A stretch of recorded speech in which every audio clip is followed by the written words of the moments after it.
Where are you tuning in from? Where are you right now in the world?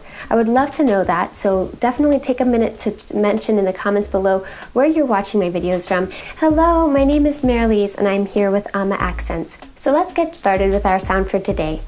Today we're going to be talking about the CH sound, which sounds like this, ch, and we find the sound in words such as chew. This sound is a fun sound to make, and we actually already make it naturally when we sneeze, chew. So most likely you already are able to make this sound. What happens is that it's just not always a sound found in your native language, and so when it comes to your speaking, getting the sound might be a little bit tricky. The CH sound is written like this in the International Phonetic Alphabet. It is a voiceless sound, meaning that there's no vibration of the vocal cords. So if you take your hand and you place it up against your throat, you will feel no vibration of your vocal cords when you say this sound. It is considered an affricate. That's just its formal, the formal terminology to describe the sound is called an affricate. What we do to produce this sound is we are going to be cupping the tongue. So if our tongue is lying flat like this, let's do this. If our tongue is lying flat like this, we're cupping it up on all sides to block the air completely before quickly releasing it to get the sound. This sound is not a continuous sound. I have some other videos out there on the voiced and voiceless TH sounds that you should definitely check out if you don't already have those sounds. Those sounds are continuous, so they can be produced as long as you have breath in your lungs.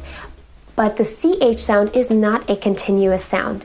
It is only made for as long as you get that puff of air out once you release your tongue. So if you are feeling some continuation of air flowing through as you say this sound, it's okay for you to feel a puff of air, but you shouldn't be feeling a continuous stream of air when you say this sound. So when I say it, I just feel, I feel a nice strong puff of air on my hand, but I don't feel any continuous airflow because it's not a continuous sound. So again, for this sound, you're going to cup your tongue up and you're going to be placing it against your palate. Your tongue blades, all the edge of your tongue, all the edge of your tongue is going to be pushed up against the top of your mouth, your palate, and you're just going to hold it there very tight and then release it. The tip of the tongue can be in different places as far as how far forward or how far back your tongue needs to be on your palate. It can move around depending on what sound precedes or follows the CH sound, but usually the tongue is behind the alveolar ridge a little bit. And just as a reminder, the alveolar ridge is this part of your mouth, right behind your teeth. Okay, so you're going to cup your tongue up, you're going to push it up against the hard palate, the palate of your mouth, and you're going to just release it quickly in order to get that nice puff of air. So let me say this sound in isolation 5 times so you can really hear it and watch me saying it.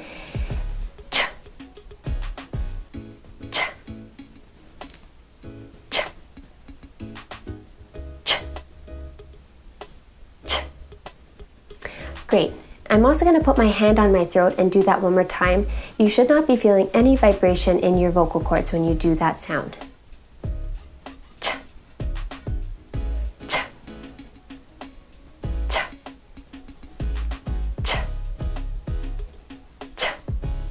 So if you look back and watch me saying that sound, you'll notice that there's a bit of tightness on my in my jaw here and my lips a little bit.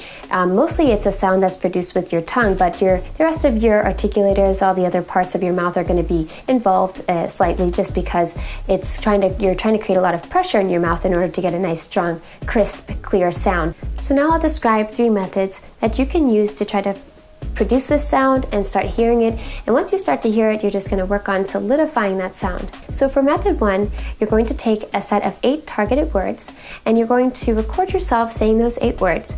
Then you'll practice saying those words at least 3 times a day for a week or 2, depending on how much progress you're making. And then you'll re-record yourself and compare that recording with your baseline recording. If you've been following along with my videos, you might be wondering, why do I always choose targeted words? Why just 8 words?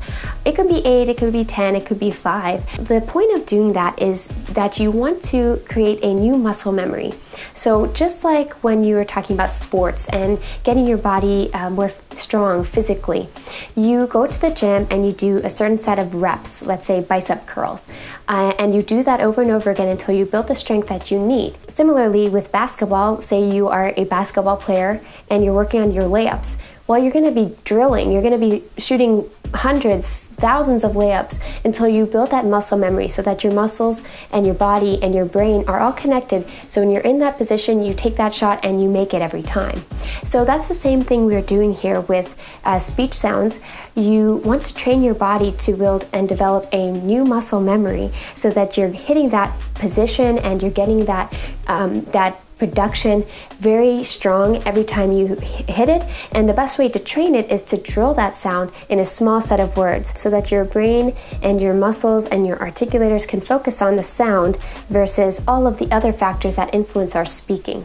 So I'm sending you over to our practice video to find our words for method 1. It's a set of 8 words that all begin with the CH sound.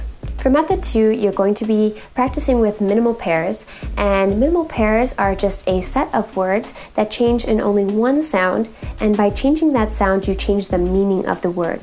So what you're going to do is you're going to find some minimal pairs that are really well suited for you. If you take the set of 8 words that are the targeted words for method 1 and you record yourself and listen back to them, you're going to listen and notice a pattern that's forming on your CH sound. Maybe you are making a T sound instead of the ch sound, and maybe you're making a sh sound instead of the ch sound. That all depends on you and your native language and how far along you are with your English. So what I want you to do is listen to yourself, a recording of yourself saying the 8 targeted words that we use for method 1, and then depending on what you're hearing, you're either going to practice with minimal pairs for T or SH. Those are the 2 most common errors or substitutions with the ch sound. So again, I'm going to send you over to our practice video. In our practice video, I have all of those minimal pairs laid out for you for those common errors or substitutions for the CH sound.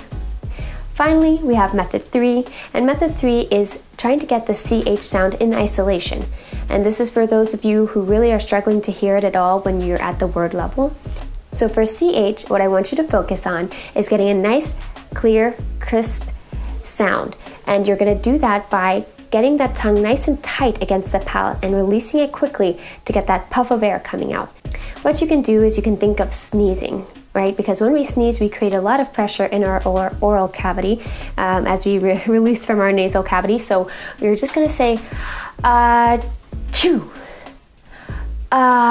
chew. And I'm creating a lot of pressure there in my oral cavity in order to get this nice, clear, crisp sound. So what you could do is you could practice that by yourself if you want to in front of a mirror. Chew. Just saying that chew sound and making sure that it's nice and crisp. The other thing you could do is say the sound that we normally associate with the train, choo choo, right? Like a choo choo train, choo choo. Okay, it should be distinct from the SH sound, shoo, shoo. Now the SH sound is something that I cover in method 2, but it is a continuous sound. And we don't want the CH sound to sound like the SH sound because the CH sound is not a continuous sound. So when I say the sound chew, chew, chew, chew, I can actually feel the puff of air very quickly. Chew, chew. Okay, if I say shoo, shh, I can hear that sound for as long as I have breath in my lungs. I can carry that sound out as long as I have breath in my lungs, but that's not how the CH sound is produced. It's a very quick puff of air.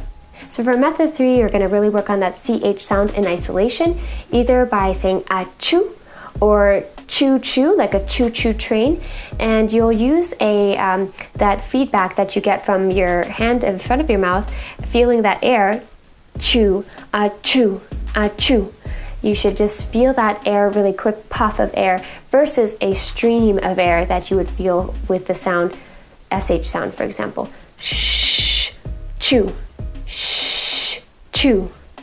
So don't forget to comment in the section below about where you're tuning in from. As always, it's been a pleasure. Don't forget to subscribe and hit that notification button to get updates about our most recent videos, and have an awesome day.